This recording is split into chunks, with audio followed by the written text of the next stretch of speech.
এক সপ্তাহের ব্যবধানে রাজধানীর বাজারে পেঁয়াজের দাম অনেকটা কমেছে। এছাড়া সব ধরনের সবজির দামও রয়েছে নাগালের মধ্যে।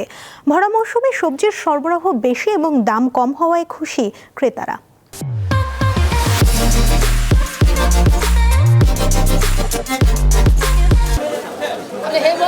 রাজধানীতে বেড়েছে শীত, এর প্রভাব পড়েছে শুক্রবারের বাজারে। অন্য দিনের চেয়ে লোকজনের আনাগোনা কম, বলছি কারণ বাজারের চিত্র। বাজারে পর্যাপ্ত শীতকালীন সবজির সমাহার। বেশ কিছুদিন ধরে সেঞ্চুরি পার করা কাঁচামরিচের দামও কমেছে।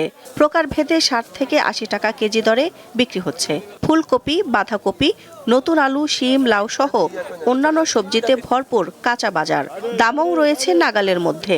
দাম বেড়েছে করলা এখন ৬০ টাকা, আর টমেটো আজকে ৬০ টাকা, টমেটোর দামটা কমে আছে।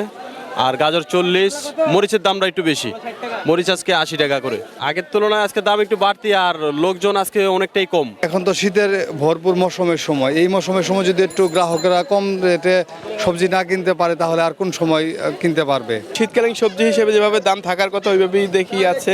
পেঁয়াজের দাম সপ্তাহের ব্যবধানে ২০ থেকে ৩০ টাকা কমেছে। গত সপ্তাহে প্রতি কেজি পেঁয়াজ বিক্রি হয় ৯০ টাকায়।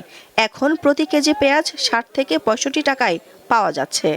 এক সপ্তাহ আগে থেকে আজকে মোটামুটি একটু দাম মোটামুটি এরকম যদি কম দামে থাকে তাহলে মানুষের জন্য একটু সহনীয়, লিবারাল হয়।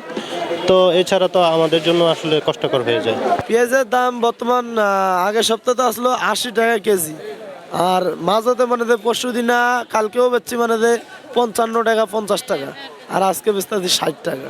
তবে বাড়তি দাম রয়েছে চালের। প্রকারভেদে ৬০ টাকা থেকে শুরু করে ৯০ টাকা পর্যন্ত প্রতি কেজি চাল বিক্রি হচ্ছে। বাজারে পাওয়া যাচ্ছে খালবিলের মাছ, এজন্য মাছের দাম স্থিতিশীল রয়েছে। অপরিবর্তিত রয়েছে গরু ও খাসির মাংসের দাম। দিলশাদানি, দীপ্ত সংবাদ, ঢাকা।